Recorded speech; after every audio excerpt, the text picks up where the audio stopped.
Lalu kemudian penulis mengangkat firman Allah Subhanahu wa taala dalam surah Yunus ayat 87. Dalil-dalil ini berhubungan dengan masalah sikap Nabi Musa alaihissalam. Nabi Musa alaihissalam pernah diperintahkan oleh Allah Subhanahu wa taala, wa auhayna ila Musa wa akhihi an tabawwa liqaumikuma bi Misra buyutan waj'alu buyutakum qiblatan wa aqimus shalah wa basyiril mu'minin.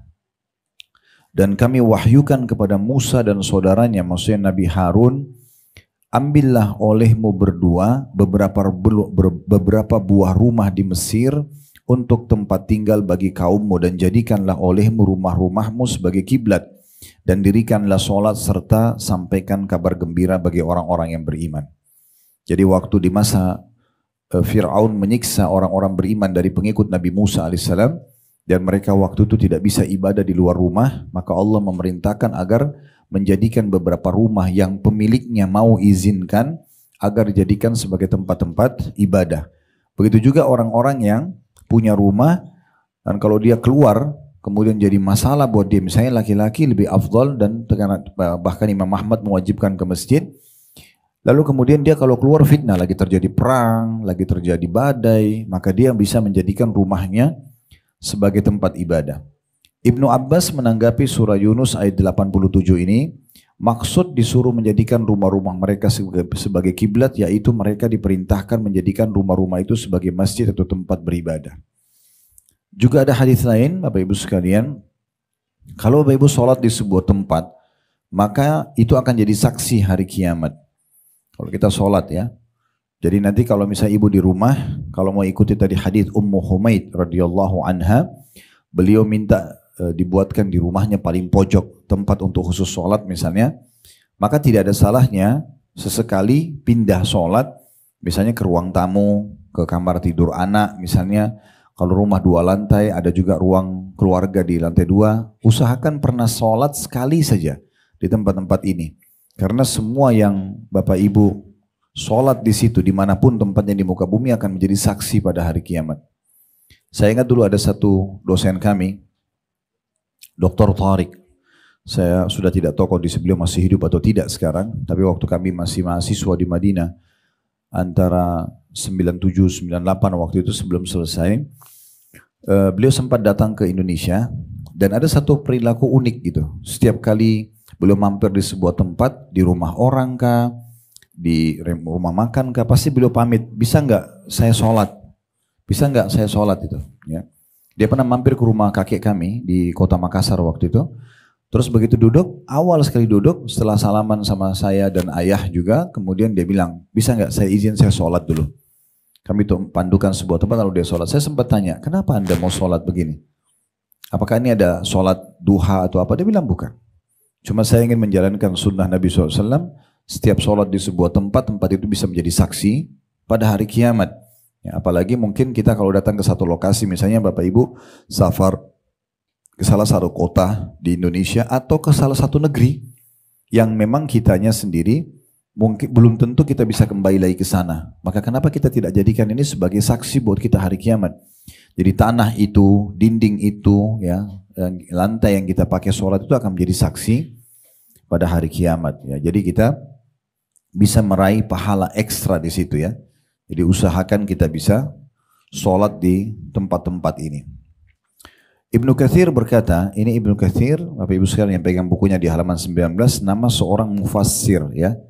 Nama seorang ahli tafsir, beliau menafsirkan surah Yunus ayat 87. Hal ini seakan-akan wallahu alam, kata beliau, ketika siksaan dan tekanan Fir'aun beserta kaumnya semakin menjadi-jadi atas mereka, maka mereka disuruh untuk memperbanyak solat sebagaimana Allah menyebutkan dalam Al-Baqarah 153, ya ayyuhalladzina amanu ista'inu bis sabri was shalah.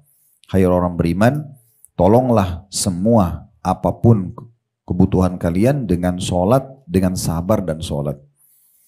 Jadi kalau Bapak Ibu ada masalah apapun, ya, masalah itu belum terpecahkan, penyakit belum sembuh, utang belum terbayar, ada permasalahan apapun yang kita hadapi, sebesar dari hal yang kecil sampai yang sebesar apapun masalahnya, atau kita ingin memperbaiki diri kita, karakter, ya, kepribadian, maka rezeki, semua itu dimulai dari sholat. Mulai saja dengan sholat, maka semua akan baik dengan sendirinya. Dan diperhatikan 3 hal dalam sholat sehingga bisa maksimal dalam pahala, yaitu tepat waktu. Ya, kalau sudah azan, sholat. Karena Nabi SAW waktu ditanya dalam hadis Bukhari Muslim, amal apa yang paling afdal, beliau mengatakan sholat pada waktunya. Ya, jadi beda pahalanya, ibu kalau misalnya masuk dalam satu sholat jemaah, begitu imam takbir, ibu juga sudah Allah Akbar takbir, pahalanya beda dengan orang yang datang pas imam sudah waladhdallin amin. Karena kita sempat dapat dari mulai takbiratul ihram, iftitah, awal-awal al-fatihah, baru kemudian ada orang datang, dia bilang, atau al-takbir pas imam sudah waladhdallin. Berarti beda pahala. Beda pahala antara orang yang dapat utuh 4 rakaat dengan orang yang hanya dapat 1 rakaat misalnya. Nah ini beda semua. Beda juga pahalanya orang yang sudah lewat waktu duhur. Kayak tadi misalnya 1 jam kemudian baru dia sholat. Itu beda pahalanya. Atau menjelang asar.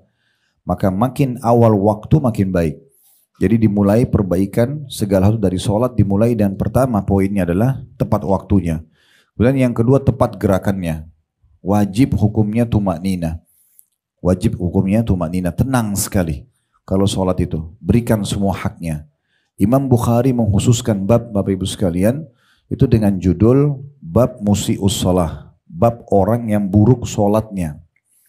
Kenapa ini terjadi? Karena ada satu orang masuk di masjid Nabi SAW. Begitu dia masuk, dia ingin duduk dengan Nabi tapi dia sholat dulu. Cuma sholatnya buru-buru sekali. Allah Akbar, Allah Akbar, Allah Akbar, buru-buru sampai selesai. Lalu dia datang ke depan Nabi, Nabi SAW mengatakan, kembalilah karena kau belum sholat. Orang itu ulangi lagi sholatnya, ternyata sama saja gerakannya, buru-buru sekali. Kemudian setelah salam, dia datang kepada Nabi, Nabi lagi ulangi 2 kali. Pulanglah, kembalilah, kerjakan sholat karena kau belum sholat. Sampai 3 kali. Akhirnya setelah 3 kali Nabi masih bilang, dia mengatakan, ya Rasulullah saya tidak tahu cara yang lain. Maka Nabi SAW mengatakan, kalau kau ingin sholat, tenangkan seluruh anggota tubuhmu, menghadap kiblat dengan tenang. Kemudian bertakbirlah. Setelah takbir, kembalikan sendi-sendi semua pada tempatnya. Maksudnya, senang dulu semua tangannya sudah bersedekap di dada, baru kemudian baca iftitah dengan tenang, baca al-fatihah dengan tenang, baca surah dengan tenang, kemudian baru ruku. Ruku pun setelah tenang, Allahu Akbar, hitungan 1 detik misalnya atau 2 detik, baru kita mulai baca Subhana Rabbiyal Azim. Tenang dulu 1 detik, baru lagi Subhana Rabbiyal Azim. Jadi semua maksimal didapatkan pahalanya. Kemudian setelah itu tentu lebih bagus lagi kalau misalnya ibu dan bapak lagi banyak waktu lowong ya. Saya sering sebut ibu-ibu karena mayoritas kita yang hadir ibu-ibu. Kalau ibu bisa hafal 6-7 jenis doa ruku lebih baik lagi. Sehingga divariasikan atau lebih lama rukunya. Jadi ada Subhana Rabbil Azim, ada Subhana Rabbil Azim wa bihamdi, ada Subuhun Kudusun Rabbul Malaikati Warruh, ada Subhana Dzil Jabarut wal Malakut wal Kibriya wal Azama, ada Subhanakallahumma wa bihamdika Allahumma gfirli. Jadi ini bisa pilihan opsi. Kalau mau lebih baik bisa dibaca masing-masing sekali-sekali atau masing-masing 3-3 kali. Karena orang yang lama ruku dan lama sujud itu bisa maksimal pahalanya. Allah menjadikan penilaian terbesar dalam sholat itu selain berdirinya, ruku dan sujudnya. Nah ini termasuk tepat gerakan. Yang ketiga, tepat bacaan. Jadi harus betul-betul lafaz penyebutannya benar. Nah kalau ini benar semuanya, maka akan maksimal dapat pahala. Nanti kalau Bapak Ibu maksimal dalam sholat seperti ini, maka dia bisa menjadi solusi dari permasalahan kita. Makanya di setelahnya disebutkan dalam hadis ya. Kana Nabi sallallahu alaihi wasallam idza hazanahu amrun shalla. Nabi sallallahu alaihi wasallam itu kalau menghadapi satu kesulitan maka beliau melakukan sholat. Kalau ada yang tanya, Ustaz sholat apa? Ada namanya sholat tatawu. Sudah pernah dengar belum? Sholat tatawu itu seperti sholat tambahan. Misal Bapak Ibu lagi duduk santai, antara duhur asar setelah makan siang, waktu asar masih lama, uduk juga masih ada belum batal, lalu Ibu bilang, saya mau sholat deh pendekatan diri kepada Allah. Niatnya begitu saja, namanya sholat tambahan, tatawu. Boleh, tinggal takbir, sholat. Dia bukan sholat uduk, bukan sholat taubat, dia memang sholat tambahan saja. Mirip dengan puasa, ada namanya puasa tatawu. Hadis Bukhari yang menyebutkan di mana Nabi SAW pernah pulang ke rumah, kemudian datang ke rumah Aisyah dan bertanya, wahai Aisyah, apakah kalian punya makanan? Kata Aisyah, tidak ada ya Rasulullah. Kata Nabi SAW, kalau begitu hari ini aku puasa. Nah perkataan Nabi hari ini aku puasa, bukan hari Senin Kamis, karena Senin Kamis itu sudah rutin Nabi SAW puasa. Tapi ini di hari-hari lain kayak hari Selasa, hari Rabu, tiba-tiba ibu merasa badannya segar, udah deh saya mau dekatkan diri kepada Allah dengan puasa aja, namanya tatawu, itu dibolehkan. Itu dibolehkan. Nah ini dimaksudkan di sini kalau ibu lagi ada masalah, kemudian ibu ingin solusi tercepat, lakukan sholat. Wudu aja, kemudian sholat, di dalam sholat sampaikan semua hajat kita. Karena Allah subhanahu wa ta'ala adalah sebaik-baik tempat kita curhat. Manusia itu hanya konsultasi saja. Ini sudah kita ingatkan dari awal sekali bahasan kita. Banyak rumah tangga itu jadi kacau karena justru dia curhat sama manusia. Keliru, curhatnya hanya kepada Allah. Ada masalah apapun, sholat, wudu, sholat, kemudian minta kepada Allah agar dipecahkan permasalahan yang sedang ada. Suami, ibu, istri, bapak, semuanya adalah makhluk Allah subhanahu wa ta'ala. Allah kalau ingin menguji seorang hamba, level keimanannya, atau ada dosa yang dilakukan supaya menyadarkan dia, itu biasanya dibuat masalah. Allah buat dari pasangannya ada masalah. Ya. Jadi tiba-tiba berubah sikap, tiba-tiba ada masalah. Karena kita nggak merasa ada masalah, tapi dilahirkan masalah tersebut tanda kutip oleh Allah Subhanahu Wa Taala. Makanya sebagian salaf mengatakan, saya tahu saya punya dosa kalau saya melihat perubahan sikap dari pasangan hidup saya, tunggangan saya, ataupun tikus yang ada dalam rumah saya. Maka sudah cukup mereka jadikan sebagai bahan introspeksi dalam diri mereka. Sebagian mereka bahkan kalau lewat kakinya kesentuh batu misalnya, langsung dia beristighfar kepada Allah. Karena menganggap semua itu tidak datang kecuali karena adanya kesalahan yang dilakukan. Begitu juga dengan sebagian mereka kalau lewat tercium bau sampah misalnya. Kan bisa saja dia tidak mencium bau busuk itu, tapi tiba-tiba saja dia mencium, berarti ada peringatan dari Allah subhanahu wa ta'ala. Nabi Daud alaihissalam pernah lagi duduk di singgasananya, tiba-tiba Allah datangkan dan lemparkan bangkai hewan di depan beliau.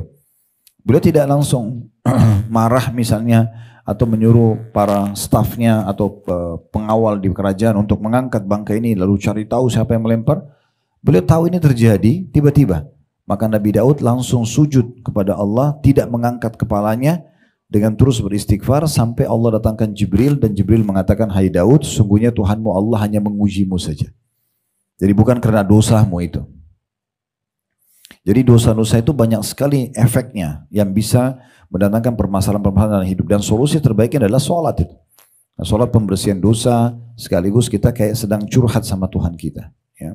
Menyampaikan masalah-masalah kita kepada Allah subhanahu wa ta'ala.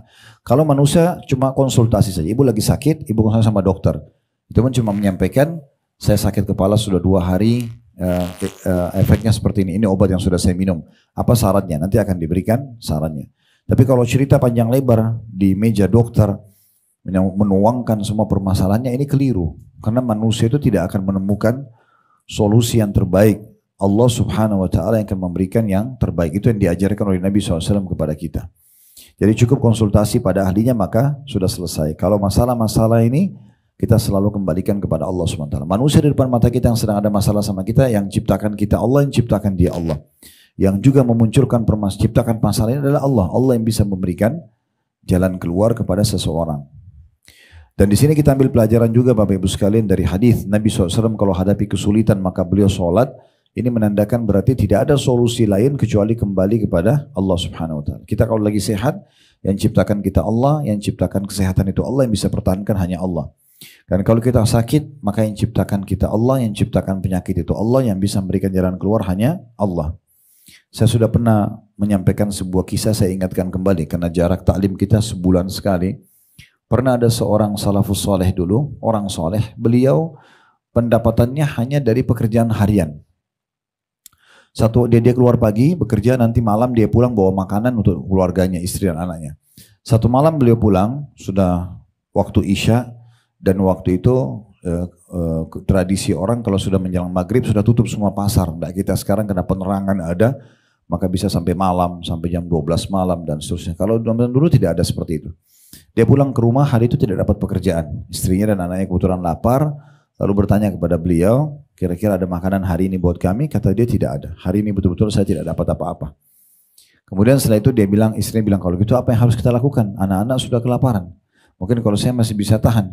Dia bilang, saya istirahat sebentar, nanti saya akan keluar. Dia keluar kalau kita di awal-awal malam, jam 10, jam 11 malam, sudah tidak ada orang pada saat itu. Dia pun akhirnya menuju ke masjid di dekat rumahnya. Karena dia tidak tahu harus kemana. Mau minta ke rumah orang-orang sudah pada tidur, juga dia mau bekerja, sudah tidak ada yang butuh tenaga di waktu seperti itu, di saat itu ya. Maka dia pun masuk masjid, dia nyalakan satu obor, kemudian dia wudhu, dia sholat 2 rakaat, lalu dia berkeluh kesah sama Allah. Ya Allah, Engkau tahu aku hanya punya pekerjaan harian, dan hari ini aku dan keluarga aku belum makan, mudahkanlah. Terus saja dia berdoa, berharap nanti kalau sudah ada solusi baru dia berhenti berdoa. Di malam itu disebutkan dalam kisah ini agak unik ya, karena raja yang ada di lokasi itu tiba-tiba saja gelisah, nggak bisa tidur, dan dia mimpi melihat kematian, melihat neraka, jadi dia ketakutan. Maka dia bangun dan mengatakan, ya Allah, izinkanlah hambamu ini, si raja ini yang bilangnya, izinkanlah hambamu untuk taubat sebelum meninggal, dan mudahkanlah aku membersihkan kalaupun aku punya kesalahan-kesalahan. Tiba-tiba si raja ini tersentuh hatinya untuk mengambil beberapa kantong, isinya dinar-dinar emas, tabungan dia. Dia ambil beberapa kantong, kemudian dia naik di atas kuda, dia juga tidak minta pengawalnya menemani. Dia bilang, ya Allah, pandulah aku ke orang yang paling tepat untuk aku beri bantuan ini. Maka dia pun keluar dan kudanya berhenti di masjid yang ada tadi orang miskin itu. Kemudian dia masuk, dia dengar ada orang lagi berdoa, dia dengarkan doanya, ternyata orang ini belum makan seharian. Lalu dia, setelah orang itu berdoa, dia mengatakan, saya sudah mendengar doamu, kenalkan saya ini adalah raja yang berkuasa di wilayah ini. Masa itu tidak ada HP, bisa difoto, jadi orang tidak tahu muka rajanya. Maka saya sudah dengar doa kamu dan saya niat malam ini ingin bersedekah. Saya minta agar Allah pandu saya kepada orang yang paling tepat. Kuda saya berhenti di depan masjid dan saya melihat Anda adalah orang yang paling cocok. Ambillah ini sedekah dari saya, penuhi kebutuhan Anda. Dan juga kalau ada keperluan lagi ke depannya, tinggal datang ke istana saya akan penuhi. Maka orang miskin ini mengucapkan satu statement yang menarik di akhir kisah. Dia mengatakan, kalau saya punya hajat lagi, maka saya tidak akan datang kepada Anda, tapi saya akan datang kepada Tuhan Anda dan Tuhan saya Allah yang telah mengutus Anda malam ini untuk membawakan rezeki saya. Jadi memang kembali kepada Allah ini betul-betul harus ditanamkan dalam diri kita. Karena yang bisa membuat kita selalu bersyukur kalau nikmat ada hanya karena kekuatan tauhid kita. Kita yakin kita ini diciptakan Allah, ini hanya titipan sementara, dan supaya bisa bertahan kita bersyukur. Dan cara syukur selain mengatakan Alhamdulillah, berbagi dengan orang lain. Dan kalau ada musibah, ada ujian, maka yang ciptakan kita Allah, yang ciptakan masalah itu Allah, dan yang hanya bisa memberikan jalan keluar hanya Allah. Kalau Bapak Ibu berkeluh kesah dengan manusia, anggap di depan kita itu adalah orang yang mencintai kita. Misalnya kedua orang tua kita lah. Pasti mereka sangat mencintai anaknya tulus dari hatinya. Kalau kita bercerita tentang permasalahan kita hanya menambah beban buat mereka. Ya, kita hanya tambah beban. Bahkan kadang-kadang ada anak-anak yang durhaka, mereka punya masalah dalam rumah tangganya misalnya. Keluh kesah sama orang tuanya pusing memikirkan tentang masalah tersebut, tapi setelah dia baikan, dia nggak jelaskan ke orang tuanya kalau mereka sudah baikan. Sementara orang tuanya dalam kondisi mungkin tidak bisa tidur, memikirkan permasalahan ini. Kami pernah hadapi masalah banyak sekali di masyarakat kita, ada orang begitu. Orang tuanya sampai berkeluh kesah pada kami, anak-anaknya yang sudah berumah tangga, kalau ada masalah, mereka selalu datang menceritakan pada ayahnya, pada ibunya. Ayah ibunya ini kepikiran tentang masalah permasalahan anak-anaknya. Tapi begitu mereka baikan, nggak ada datang sampaikan. Tiba-tiba saja bulan depan datang sudah gandengan tangan sudah baikan. Orang tuanya selama sebulan dalam kondisi memikirkan masalah itu. Ini contohnya bisa masuk dalam bab durhaka lagi. Jadi kalau kita mau menyampaikan konsultasi pada ahlinya, sakit dokter, permasalahan hukum agama dengan ustadz atau ustadzah itu tepat, tapi hanya hukum saja. Suami saya ucapin kalimat tolak, jatuh nggak dalam kondisi dia marah misalnya. Atau saya kemarin haid, kemudian biasanya 7 hari sekarang sudah lebih. Bagaimana hukumnya? Apakah dihitung haid atau istihadah? Saya harus mandi dan sholat atau tidak? Nah itu konsultasi namanya. Ya. Seperti itu gambarannya. Jadi manusia ini hanya sekedar konsultasi, tapi curhat itu hanya kepada Allah SWT. Itu yang dimaksud dengan Nabi SAW kalau ada masalah, itu mintanya kepada Allah SWT. Dan ada ribuan kisah orang-orang soleh sebelum kita seperti ini. Mereka berkeluh kesah sama Allah, maka Allah mudahkan semua urusannya. Dan perlu juga Bapak Ibu saya tambahkan informasi, setiap kali Anda minta kepada Allah, minta dari hal yang kecil sampai hal yang besar. Kadang-kadang kita ini mau minta dalam tahajud kita, dalam umroh atau haji kita, kalau sudah ada masalah penyakit kronis, kalau ada masalah misalnya utang yang melilit sangat besar, gitu kan, permasalahan yang sudah kita anggap tidak bisa lagi dipecahkan, baru minta kepada Allah. Ini keliru. Harusnya minta apapun. Kata Nabi SAW, minta apapun dari Tuhan kalian walaupun tali sendal kalian yang putus. Umar bin Khattab pernah jalan, tali sendalnya putus, langsung minta kepada Allah agar digantikan untuk yang tali sendal itu. Apa saja. Kita lagi jalan, tiba-tiba mendung. Nah, atau kita lagi jalan, ban mobil pecah atau kempes. Atau ada orang yang pernah kita berbuat baik tapi ternyata merespon kita dengan hal yang tidak baik. Semua keluhkan kepada Allah. Langsung, Alhamdulillah. Wassalatu wassalamu ala rasulillah. Dua ini dimulai pada saat mau berdoa. Dengan memuji nama Allah, lalu baca salawat pada Nabi, lalu mulai sampaikan hajat anda. Itu maka insya Allah akan jauh lebih baik. Kembali saya bacakan lanjutannya di paragraf terakhir di halaman 19. Hal ini menegaskan betapa pentingnya ibadah di dalam rumah-rumah. Terutama pada waktu-waktu lemah dan tertindas. Lagi ada masalah yang dihadapi. Demikian pula dalam beberapa kesempatan manakala umat Islam tidak mampu menampakkan sholat mereka di hadapan orang-orang kafir. Contoh kasus teman-teman kita di Palestina, ya, teman-teman kita sekarang di Burma, mereka nggak bisa sholat terang-terangan, maka mereka akan dibunuh. Nah di saat itu mereka bisa menjadikan rumah-rumah mereka justru lebih baik untuk ibadah. Dalam hal ini kita juga perlu mengenang kembali mihrabnya Maryam, yakni tempat peribadatan beliau sebagaimana disebutkan dalam firman Allah Subhanahu wa taala surah Al-Imran. Al-Imran, al artinya keluarga, Imran itu ayahnya Maryam. Jadi surah nomor 3 dalam Al-Quran surah Al-Imran maksudnya keluarga Imran, keluarga ayahnya Maryam alaihi wassalatu wassalam.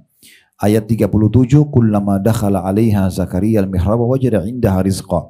Setiap kali Zakaria masuk untuk menemui Maryam di mihrabnya, ia dapati makanan di sisinya. Jadi ini cukup banyak saya perlu tambahkan informasi. Satu waktu kalau Bapak Ibu Allah mudahkan bisa datang ke Palestina ya.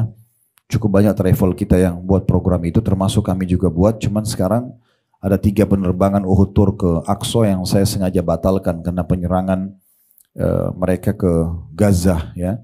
Sebenarnya mereka masih membuka. Ada beberapa travel kita masih jalan di sana. Cuman saya tidak ridho aja kalau ada uang kita dibayar untuk bayar visa ke mereka gitu ya. Tapi dulu-dulu kurang lebih sebelum penyerangan Gaza selalu saja kami masuk di sana. Nah saya pernah masuk ke bagian bawah Masjid Aqsa dan ditunjukkan oleh Dr. Amjad. Ini salah satu syekh atau ulama yang mengajar di Masjid Aqsa itu sendiri. Tentang mihrabnya Maryam. Kira di paling pojok sebelah kiri ke arah kiblat itu ada dari batu gunung yang sangat unik gitu. Kurang lebih mungkin lebarnya 2x4 atau 2x3. Nah di situ tempat mihrabnya Maryam. Ini sebagai tambahan informasi saja, dan di situ tiap hari Maryam alaihissalam duduk hanya ibadah kepada Tuhannya. Kebanyakan mengerjakan sholatnya. Saking rutinnya sholat di situ dan dijadikan sebagai tempat ibadah sampai Allah datangkan buah-buahan yang tidak ada di Palestina di saat itu. Makanya diceritakan dalam surah Al-Imran ini, Nabi Zakaria waktu Imran meninggal, ayahnya Maryam, Imran sebelum meninggal dia mengajak siapa saja keluarganya yang siap mensponsori Maryam. Takutnya nanti tidak ada yang biayai. Maka Zakaria waktu itu jadi nabi, dia mengatakan saya akan membesarkan. Jadi Zakaria sering bolak-balik melihat Maryam di mihrabnya untuk mengetahui kebutuhannya apa. Tapi uniknya dia selalu menemukan ada buah-buahan yang tidak di Palestina. Maka di dalam Al-Imran diceritakan, ditanya, waktu Zakaria datang, dilihat ada buah-buahan, dari mana ini Maryam? Maryam mengatakan dari sisi Allah. Allah mendatangkan buah-buahan kepada Maryam dan banyak sekali kejadian-kejadian seperti ini dari orang-orang saleh sebelum kita. Allah datangkan banyak sekali pertolongan-pertolongan, menjawabkan tentang atau solusi dari permasalahan mereka justru di mihrab mereka. Nabi Zakaria sendiri ini diceritakan juga dalam surah Maryam, surah nomor 19, berapa belas ayat pertama tentang masalah itu. Nabi Zakaria menikah umur 30 tahun, istrinya 20 tahun, tapi istrinya mandul, gak punya anak. Nabi Zakaria selalu berdoa, minta supaya dikasih anak dari istrinya yang mandul itu. 10 tahun berdoa belum dikasih, 20 tahun berdoa belum dikasih, 30 tahun belum dikasih, Allah kasih Nabi Zakaria anak, dan itu Allah jadikan sebagai tanda-tanda kebesarannya di saat umurnya sudah 100 tahun. Nabi Zakaria 100 tahun, jadi 70 tahun setelah menikah, itu baru dikasih anak. Tapi uniknya, dari istrinya yang 90 tahun. Jadi itu tuh istrinya sudah 90 tahun, Allah kasih tubuhnya sehat, karena doa Nabi Zakaria tidak berhenti, hamil. Ini Bapak Ibu bisa lihat di 13-14 ayat pertama dalam surah Maryam, surah nomor 19 ya. Bagaimana Nabi Zakaria menggambarkan rambutnya semua sudah putih, tubuhnya sudah tua, gitu kan, lemah. Tapi Allah datangkan berita unik pada saat itu, dia akan punya anak dan dikasih nama Yahya, dan Yahya juga menjadi nabi. Ya. Jadi ini bukan hanya sekedar karena mereka nabi, bukan. Tapi ini tanda-tanda kebesaran Allah untuk orang-orang yang suka sholat. Karena waktu datang berita kalau istrinya Zakaria akan hamil di umur 90 tahun, dan akan lahir anak laki-laki namanya Yahya, Yahya juga akan diangkat menjadi nabi, itu Nabi Zakaria lagi ada di mihrabnya, tempat sholatnya, ya, tempat sholatnya. Coba dibuka di, saya pastikan juga ayat pasnya ayat berapa ya, tapi itu di surah nomor 19, surah Maryam, yaitu di ayat 1, kisah Nabi Zakaria itu sama Yahya sampai di ayat 15, betul ya. Jadi 15 ayat pertama. Nah, tapi yang kita mau jadi saksi bahasan itu di ayat 7-nya ya. Jadi waktu Nabi Zakaria lagi beribadah kepada Allah, maka Allah mengatakan, jadi saya bacakan aja dari ayat pertama ya. Kaf ha ya ain shad, ini huruf-huruf terputus dari Al-Qur'an. Di awal Quran itu berarti menambahkan nama lainnya surah itu. Ibu bisa bilang surah Maryam atau surah Kaf ha ya ain shad gitu ya. Kemudian zikru rahmati rabbika abdahu Zakaria, yang dibacakannya adalah penjelasan tentang rahmat Tuhanmu kepada hambanya Zakaria. Jadi ini sekarang kisah Zakaria. Idnada rabbahu nidaan khafiyya. Tak kala dia berdoa kepada Tuhannya dengan suara yang lembut. Kata sebagian ulama tafsir, karena dia sudah 100 tahun, mintanya ya Allah kasih anak saya dari istri saya yang ini, yang tua itu. Itulah dikatakan kenapa suaranya lembut atau khafiyya, tersembunyi. Karena khawatir nanti kaumnya salah faham, gitu kan. Qala Rabbi, ayat 4-nya, Qala Rabbi inni wahanal azmu minni washta'ala ar-ra'su syaiban walam akum bidu'aika Rabbi syaqiyya. Ia berkata, ya Tuhanku, ini doa Nabi Zakaria, sesungguhnya tulangku telah lemah, karena sudah 100 tahun umurnya. Dan kepalaku pun telah ditumbuhi uban, semuanya sudah putih rambutnya. Dan aku belum pernah kecewa dalam berdoa kepada Engkau ya Tuhanku, tapi aku tidak mau berhenti berdoa. Walaupun aku sudah tua, tetap aku akan minta sama kamu ya Allah, kasih anak aku dari istriku yang mandul ini. Nanti kita jelaskan tentang kondisi istrinya ya. Ayat 5-nya, wa inni khiftul mawaliya mi warai wa kanat imraati akhiran fahabli min ladunka waliya. Dan sungguhnya aku khawatir terhadap ya, mawaliku, penerusku. Kalau saya meninggal nih sudah 100 tahun, tidak ada yang meneruskan agama ini. Sepeninggalku nanti, sedangkan istriku adalah seorang yang mandul. Jadi memang dari umur 20 tahun saja waktu awal nikah itu sudah mandul, apalagi sekarang sudah 90 tahun gitu ya. Dia mengatakan, dan istriku adalah seorang yang mandul, maka anugerahkanlah aku dari sisi Engkau seorang putra. Artinya minta anak tapi dari istrinya yang ini gitu ya.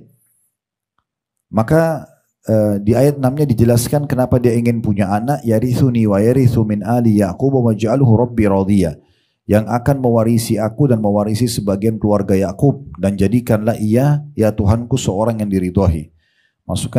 Maksudnya supaya nanti anak ini bisa mewarisi ilmu kenabian ini, dan nanti dia termasuk orang yang kau ridhoi. Maksudnya engkau pandu dia kepada jalanmu. Ayat 7-nya, ya Zakaria inna nubashiruka bigulamin ismuhu Yahya lam naj'al lahu min qablu samia. Hai Zakaria, ini setelah 70 tahun berdoa. Sesungguhnya kami memberi kabar gembira kepadamu, ya, akan memperoleh seorang anak yang diberikan nama langsung oleh Allah, Yahya. Yang Yahya itu, ya, sebelumnya kami belum pernah menciptakan orang yang serupa dengan dia. Secara fisik dan juga nama Yahya. Di situ pertama kali nama Yahya dipakai. Sebelumnya belum ada. Allah kasih nama langsung. Ayat 8-nya, qala rabbi anna yakunu li gulamun wa kanat imraati aqiran wa qad balagtu minal kibari itiya. Nah, walaupun dia sudah berdoa, dia yakin Allah akan kasih anak, tapi begitu Allah kasih berita gembira, kaget juga Nabi Zakaria. Beliau bilang, ya Tuhanku, bagaimana akan ada anak bagiku, padahal istriku adalah seorang yang mandul. Berarti menandakan dia memang minta sama Allah agar istrinya ini yang hamil, bukan dia minta dari wanita lain gitu ya. Dia bilang setelah dia berdoa dan Jibril mengatakan kau akan dapat anak laki-laki namanya Yahya. Pertanyaan pertama dia, bagaimana bisa sementara istriku mandul? Dan aku sendiri sungguhnya sudah mencapai umur yang sangat tua. Nah ini perkataannya penjelasan ulama tafsir sudah sampai 100 tahun. Lalu ayat 9-nya ini jawaban Allah melalui Jibril alaihissalam, qala kadzalika qala rabbuka huwa alayya hayyin wa qad khalaqtuka min qablu wa lam taku syai'a. Tuhan pun berfirman demikianlah, ya. Hal itu adalah mudah bagiku dan sungguhnya telah aku ciptakan kamu sebelum itu padahal kamu di waktu itu belum ada sama sekali. Lalu selanjutnya ayat 10-nya, qala rabbi ja'al li ayah. Kalau begitu ya Tuhanku berikanlah aku tanda-tanda. Maksudnya di saat istriku hamil tidak harus aku tunggu perutnya besar. Awal engkau membuatnya hamil, berikan aku tanda-tanda. Jadi aku tahu memang istriku sudah hamil di saat itu. Qala ayatuka alla tukalliman nasa thalatha layalin sawiyya. Tanda-tanda kalau istrimu sudah hamil adalah di saat itu kamu tidak bisa bercakap-cakap dengan manusia selama 3 malam padahal kamu sehat. Maksudnya suara Nabi Zakaria tiba-tiba hilang. Kalau dia mau ngomong apa saja sama orang 3 hari suaranya hilang. Kalau dia berzikir keluar suaranya. Ya, kalau dia cuma sebut nama Allah berzikir keluar. Kalau enggak suaranya hilang selama 3 hari. Itu tanda istrinya dalam kondisi hamil. Jadi tidak harus nunggu perutnya besar gitu. Lalu sebelum suaranya hilang, maka di ayat 11-nya dikatakan fakharaja ala qaumihi minal mihrabi fa'auha ilaihim an sabbihu bukratan wa 'ashiyya. Maka di saat itu dia segera keluar dari mihrabnya. Nah ini jadi saksi bahasan kita. Dia keluar dari tempat sholatnya, ya. Jadi dia mohon-mohon ini di mihrab dia, di tempat dia sholat. Dan pada saat itu dapat berita gembira di mihrabnya, dia baru keluar menuju kepada kaumnya. Sebelum suaranya hilang, lalu dia mengatakan, ia memberi isyarat kepada mereka, hendaklah kamu bertasbih di waktu petang dan juga pagi dan petang. Selebihnya tentu tentang anaknya Nabi Yahya, ya. Tapi saksi bahasan kita di ayat 11-nya itu Nabi Zakaria keluar dari mihrab. Berarti dari tempat sholatnya. Nah itu yang dimaksud di sini, ya. Ini semua tadi tambahan informasi dari potongan surah Al-Imran ayat 37. Ayat 37, ya. Baik, selanjutnya para sahabat pun di paragraf setelahnya, para sahabat pun, sahabat Nabi Ridwanullah alaihim juga amat memperhatikan masalah sholat di dalam rumah mereka selain sholat fardu, selain sholat wajib, ya. Sebuah kisah di bawah ini menarik sebagai pelajaran bagi kita. Dinukil dari Mahmud Ar-Rabi Al-Ansari radhiyallahu anhu bahwasanya Itban bin Malik, dia salah satu sahabat Nabi radhiyallahu anhum juga yang ikut serta dalam perang Badar. Nah ini biasanya ke tradisi sahabat, kalau ada satu orang sahabat yang mereka kenal ikut di Badar pasti dijadikan sebagai bahan kebanggaan. Si fulan ikut di Badar karena perang Badar ini perang pertama dalam Islam di tanggal 16 Ramadan tahun 2 Hijriah, dan 304 orang sahabat yang ikut di perang Badar semua dijamin masuk surga. Oleh karena itu dia punya kenilaian tersendiri, ya. Di sini dikatakan dari kaum Ansar, ia datang kepada Rasulullah SAW berkata, wahai Rasulullah, pandanganku telah menipu. Maksudnya sudah rabun, ya, mataku sudah rabun, tapi aku tetap sholat bersama kaumku, tetap sholat di masjid sama-sama. Apabila turun hujan, mengalirlah air di lembah yang memisahkan antara aku dengan mereka, sehingga aku tidak bisa datang ke masjid mereka dan sholat bersama-sama. Aku sangat ingin, wahai Rasulullah, jika engkau datang kepadaku dan sholat di dalam rumahku, sehingga aku menjadikannya sebagai musola atau tempat sholat. Jadi maksudnya sahabat ini yang bernama Itban, matanya sudah rabun, sudah mulai buta, dan dia biasa tetap sholat di masjid. Cuma sekarang ini ada kejadian di saat itu, air hujan turun dan tiba-tiba ada lembah di situ, saluran air yang membuat dia tidak bisa ke masjid, kecuali dia harus berenang, gitu ya. Maka dia mengatakan, ya Rasulullah, saya tidak bisa buat apa-apa lagi, tapi saya ingin sekali Anda datang ke rumah saya, sholat di satu tempat, nanti tempat sholat Anda saya jadikan sebagai tempat sholat saya. Karena sudah tidak bisa lagi dia sholat ke masjid, ya. Maka Rasulullah SAW mengatakan, aku akan melakukan insya Allah. Aku akan ke rumah kamu dan aku akan sholat di satu tempat yang di rumahmu itu nanti kamu bisa jadikan sebagai mihrabmu. Itban berkata, maka berangkatlah Rasulullah SAW dan Abu Bakar ketika siang atau nampak meninggi. Maka Rasulullah SAW meminta izin dan aku mengizinkan beliau.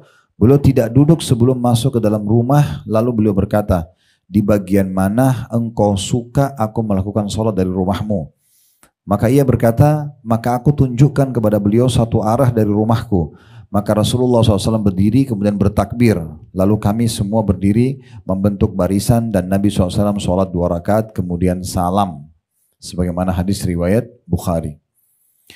Dalam memetik pelajaran dari hadis di atas, Ibnu Hajar berkata, di situ terdapat pelajaran agar kita menggunakan tempat tertentu untuk melakukan sholat dalam rumah. Adapun larangan untuk menjadikan tempat tertentu dalam masjid adalah hadis Abu Daud. Jadi kalau saya ulangi kembali, ibu dianjurkan dan bapak sekalian kalau sholat di rumah, cari satu titik yang kita selalu sholat di situ. Ya kayak misalnya di sini dari saya lihat ada kayak musolah, itu bagus banget tuh, dibuat sempat. Kalau ibu di rumah sendiri, di kamar tidur lebih bagus, makin tertutup makin bagus. Tadi sudah kita jelaskan hadisnya. Kalau sholat dalam kamar di sebelah ranjang lebih afdal daripada di ruang tamu.